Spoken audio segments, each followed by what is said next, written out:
Good morning, students. I am Aruna Sawa from the digital platform of Mahesh Shiksha Sadan. Today we will start our third lesson, The Little Girl, written by Catherine Mansfield.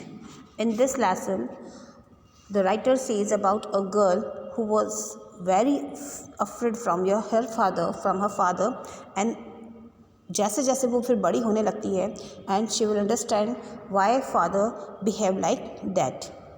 So आप भी अपने father से, जब अपने father या parents हमारे साथ कुछ स्ट्रिक्ट बिहेवियर करते हैं तो आप लोग बोलते हैं, आपको लगता है कि फादर अच्छे नहीं हैं और आपको भी थोड़ा उनसे डर लगता है। लेकिन जैसे जैसे आप बड़े होंगे और फिर आप धीरे धीरे जब उनको समझेंगे कि उन्होंने ये एक्शन क्यों लिए थे उस समय, तब आप उन्हें समझ पाएंगे और फिर आपको अपने फादर से डर नहीं लगेगा।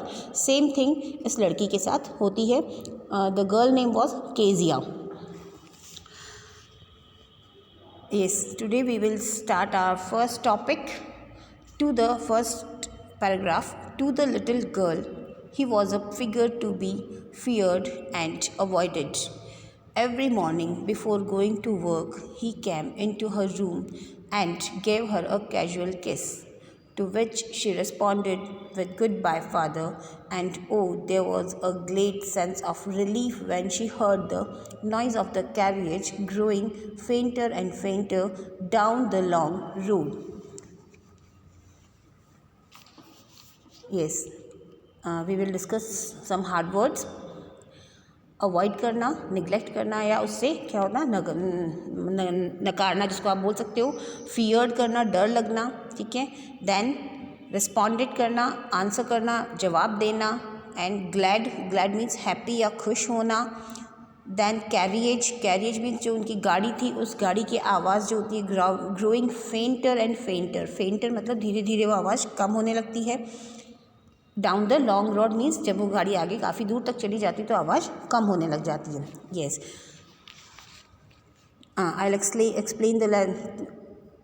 To the little girl he was a figure to be feared and avoided. वो जो लड़की थी वो अपने फादर से इतना डरती थी कि वो जब सो रही होती है और फादर पीछे से आते होते हैं तो भी उनसे भी डर लगता है उसे, और अवॉइड करना चाहती है. जितना वो उनसे दूर रहना जा सकती है वो उतना दूर रहती है उनसे. Every morning before going to work he came into her room. He मतलब यहाँ पर उनके फादर के लिए आया है. सो हर मॉर्निंग को अपने काम पर जाने से पहले फादर उनसे क्या करते हैं, उसके पास आते हैं and gave her a casual किस मतलब जनरल हमेशा उनकी आदत होती है उसको किस करके वो फिर अपने ऑफिस जाते हैं. To which she responded with, respond बताया मैंने आपको, आंसर करना, जवाब देना. और जैसे ही वो किस करते हैं वो उन्हें आंसर करती है good bye father. And oh there was a glad sense, और जैसे ही वो गुड बाय फादर बोलती है उसे बहुत खुशी मिलती है, रिलीफ मिलता है, बहुत शांति मिलती है.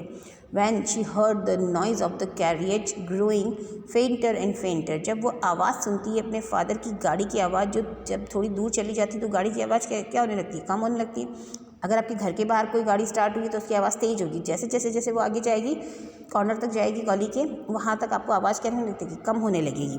इस तरह से ये आवाज़ कम होने लगती है. फेंटर एंड फेंटर.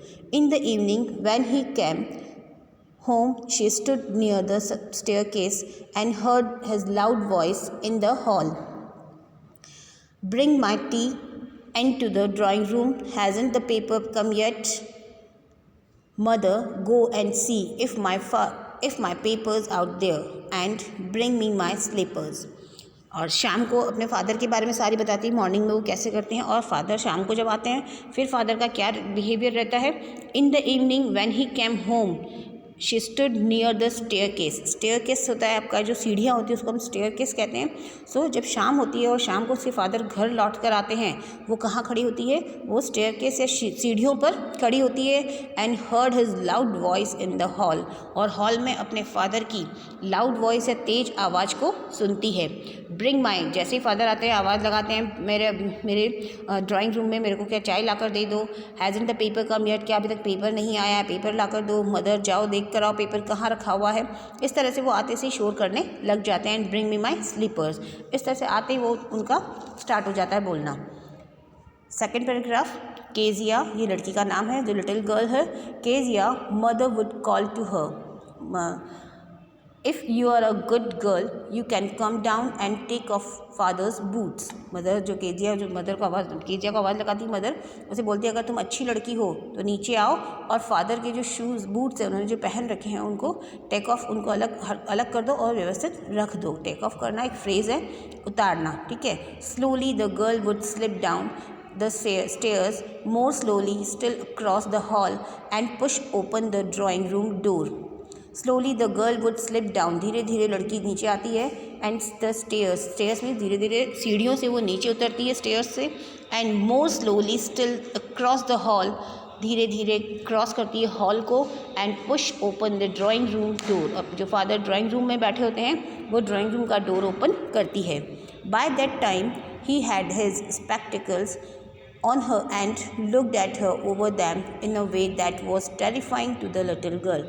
अब वो लड़की जो शुरू से ही डरती है, जैसे ही वो ड्राइंग रूम में पहुंचती है उनके फादर जो होते हैं उनका जो स्पेक्स है, चश्मा जिसको हम बोल सकते हैं, जो चश्मा उन्होंने लगा रखा था वो हल्का सा, जब कोई चीज़ अपन पढ़ रहे होते हैं, आपने भी अपने पेरेंट्स को देखा हो कोई पढ़ रहे होते हैं तब चश्मा थोड़ा सा वो क्या करते हैं हल्का सा वो नीचे करते हैं, तो वैसा ही उन्होंने नीचे कर रखा था चश्मा। और उस चश्मे से जब वो उसे देखते थे या जैसे ही वो गेट खोलती है देखते हैं तो वो क्या करती है वो बहुत और ज़्यादा उनसे डर जाती है और ज़्यादा टेरिफाइंग हो जाती है। Well, Kezia, hurry up and pull off these boots and take them outside. Have you been a good girl today? तो मदर जो होती है उसको बोलती है वेल केजिया जल्दी आओ and pull off these boots, जो बूट्स को उतारो उनके फादर के, and take them outside. Have them, क्या तुम अच्छी लड़की नहीं हो आज? I did don't know father. तो फादर से वो बोलती कि मुझे, वो थोड़ा सा और घबराई हुई रहती है, हेजिटेशन में रहती, तो वो बोलती है आई डिड डोंट नो, मुझे नहीं पता, घबराहट में वो बोल नहीं रखती है। Next, you don't know if you stutter like that, mother will have to take you to the doctor. Father को और ज़्यादा गुस्सा आने लगता है। स्टटर करना मतलब हेजिटेट करना या स्टैमरिंग करते हुए बोलना, मतलब हिचकिचाते हुए अटकते हुए बोलना। So if you stutter like that mother will take, and if you stutter like that so I'll tell the mother that you have to take to the doctor. तुम्हें कहाँ लेकर जाए? डॉक्टर को के पास लेकर जाए। She never stuttered with other people, had quite given it up, but only with father, because then she was trying so hard to say the words properly. अब वो लड़की जो सिर्फ जिससे डरती है उसी के सामने वो घबराहट के मारे बोलती है, हटकते हुए बोलती है। अदरवाइज़ वो किसी के सामने स्टैमरिंग करते हुए नहीं बोलती है, स्टटर करते हुए नहीं बोलती है। So she never stuttered with other people, दूसरे लोगों के साथ वो स्टटर नहीं करती है। स्टटर का मतलब वो दूसरे लोगों के साथ इस तरह से हकलाते हुए नहीं बोलती, अटकते हुए नहीं बोलती है। Had quite given it up, लेकिन फादर के सामने आते ही उसका सब क्या हो जाता है, सब कुछ जैसे भूल जाती है, कुछ भी नहीं बोल पाती है। जिनसे आप डरते हैं अगर उनके सामने आपको कुछ बोलने के लिए कहा जाए तो आप भी क्या होने लगते हैं, हमें घबराहट सी फील होती है और हम नहीं बोल पाते। Because then she was trying so hard, वो बहुत कोशिश करती है, बहुत हिम्मत करती है कि फादर के सामने वो प्रॉपरली बोल पाए, but she can't do that, वो ऐसा नहीं कर पाती है। She can't speak proper word. What's the matter? What are you looking so wretched about? Mother, I wish you taught this child not to appear on the brink of suicide. Here, Kezia, carry my teacup back to the table carefully.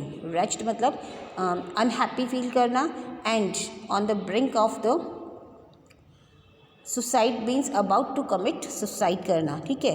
So what's the matter? तो वो अपनी mother से बात करते हुए कहता है कि इसके साथ क्या प्रॉब्लम है, एंड और उसे कहते हैं what are you looking so wretched about, तुम इस तरह से अनहैप्पी, हमेशा सैड सी और अनहैप्पी सी क्यों रहती हो, मतलब घबराहट में रहती है तो अपने फादर के सामने तो कभी हंसती भी नहीं होगी वो, तो उससे इस तरह से रेच्ड अबाउट क्यों रहती हो, अनहैप्पी क्यों फील करती हो।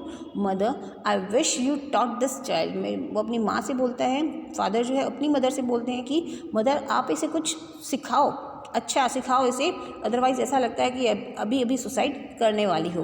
Here Kezia, carry my tea cup back to the table carefully, Kezia को कहते हैं कि मेरा जो टी कप है, जो चाय का कप है, उसे टेबल पर केयरफुली रख दो। He was so big, his hands and his neck, specially his mouth when he yawned. Thinking about him alone was like thinking about a giant.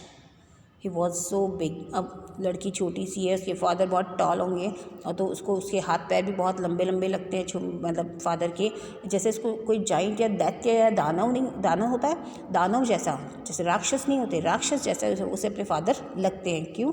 क्योंकि his hands and his neck, specially his mouth, उसके हाथ, उसके नेक, उसकी गर्दन, सब उसे कैसी लगती है, सब उसे ऐसा लगता है जैसे कि वो कैसी है, बहुत बड़े हैं। और माउथ तो उसे स्पेशली और ऐसा डरावना सा लगता है। क्यों? क्योंकि वो जब भी यौन करता है, यौन करना मीन्स होता है कि फादर जब यौन करते हैं, उबासी लेना, आपको नींद आती है तब आप उबासी लेते हैं, तो इस तरह से जब यौनिंग करते हैं उस समय उसे और ज़्यादा अपने फादर जाइंट या डरावने से लगने लगते हैं।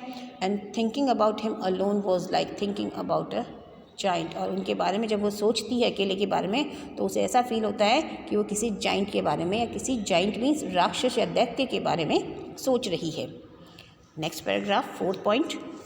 On Sunday afternoons, grandmother sent her down to the drawing room to have a nice talk with father and mother.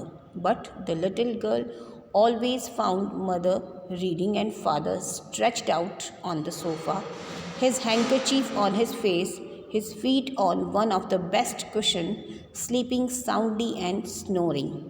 So, अब उसे ऐसा लगता है कि ऑन संडे मॉर्निंग, जब संडे होता है, डेली का रूटीन तो उसने बता ही दिया हमें कि किस तरह से मॉर्निंग में फादर सुबह जाते हैं और वापस से शाम को जब आते तो किस तरह से घर में आते ही वो शोर करने लगते हैं। तो जो 6 डेज़ का जो मंडे टू सैटरडे का जो रूटीन था वो उसने बताया। लेकिन अब संडे के दिन उसके लिए साथ क्या होता है वो उसमें बता रहे हैं अब ये कि ऑन संडे आफ्टरनून ग्रैंडमदर, जो ग्रैंडमदर है उसे कहाँ भेजती है, सेंट हर डाउन, उसे रूम में भेजती, किधर, ड्राइंग रूम में भेजती, जहाँ पर फादर और मदर दोनों अपना दोपहर का समय स्पेंड कर रहे होते हैं, टाइम स्पेंड कर रहे होते हैं। To have a nice talk with father, और उसे कहते हैं कि तुम फादर से जाकर बात करो, तुम डरो नहीं इतनी, तुम वो अच्छे हैं, बात करो। लेकिन फिर भी वो डरती है, उसे पता नहीं क्यों उससे उनसे डर लगता है, शुरू से हम डरते हैं तो डरते ही हैं। But the little girl always found mother reading and father stretched out on the sofa. Stretched out मतलब लेटे हुए रहना, फैले हुए रहना।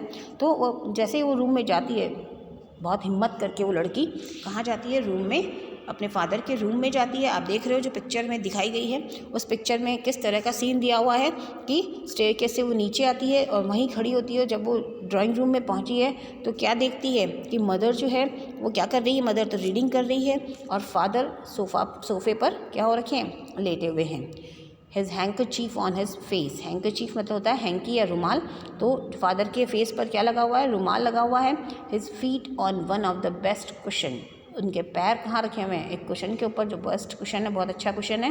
And sleeping soundly and snoring, soundly मतलब बहुत अच्छे से नींद आना, और स्नोरिंग करना मतलब क्या होता है, स्नोरिंग करना होता है जैसे खराटे की आवाज़ जो होती है वो कहलाती है आपकी स्नोरिंग करना।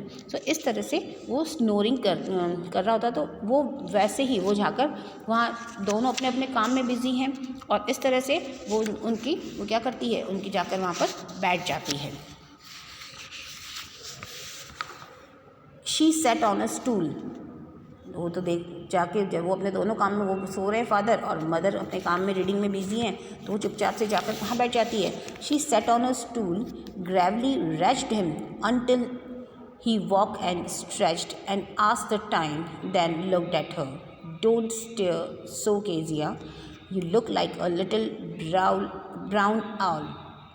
तो वो वहाँ बैठती है स्टूल पर जाकर एंड ग्रेवली वॉच्ड, और बिल्कुल साइलेंटली वहाँ पर बैठ के वॉच करती रहती है, कि उनको देखती रहती है। Until he walk and stretch, जब तक वो उठते नहीं हैं, जागते नहीं हैं और स्ट्रेच करते हैं, मतलब अपनी बॉडी को, जब हम भी नींद निकालते हैं और अपनी बॉडी को स्ट्रेच करते हैं, अंगड़ाइयाँ लेते हैं, तो वो चीज़ जब वो करते हैं उस समय फिर उससे पूछते हैं, फिक्स्ड है ये सारा सिस्टम उनका फिक्स है, उनसे पूछते हैं क्या करते हैं, व्हाट्स द टाइम, और टाइम क्या हुआ है, and then looked at her, उसकी तरफ देखते हैं और फिर देखते हुए और बोलते हैं, क्या बोलते हैं, don't stare so Kezia, don't stare so Kezia. इतना ज़्यादा स्टेयर करना मीन्स घूरना होता है, तो इस तरह से घूरो नहीं। You look like a little brown owl, तुम मुझे कैसी लगती हो, एक ब्राउन आउल जैसी, भूरे उल्लू जैसी लगती हो। One day when she was kept indoors with a cold, her grandmother told her that father's birthday was next week and suggested she should make him a pincushion for a gift out of a beautiful piece of yellow silk. So one day when she was kept indoors with a cold, अपने मौसम ऐसा ठंडा सा मौसम था तो उसमें अपने ग्रैंड मदर के साथ वो अंदर रूम में थी। Her grandmother told her, उसकी ग्रैंड मदर जो थी उसे कहती है कि that father's birthday was next week father का बर्थडे है and you have to give him a beautiful gift, आप तुम्हें एक अच्छा सा गिफ्ट उन्हें देना चाहिए। तो और वो गिफ्ट क्या होना चाहिए, a pink cushion of a gift, उनको कुशन बहुत पसंद है तो हो सकता है तुम्हें उन्हें पिंक कुशन दे दो, एक सुंदर सा कुशन दे दो and a beautiful piece of yellow silk, जो किससे बना हो, येलो सिल्क से बना हुआ हो। सो इस तरह से हम देखते हैं कि इस स्टोरी में हमने जो देखा अभी तक में क्या देखा कि जो गर्ल है वो अपने फादर से बहुत ज़्यादा डरती है और वो सारा रूटीन अपने फादर का रूटीन बताती है, मॉर्निंग वाला, इवनिंग वाला, और उसमें संडे में किस तरह से वो कैसे करती हैं ये सारी बातें उसे बताती हैं। Thank you.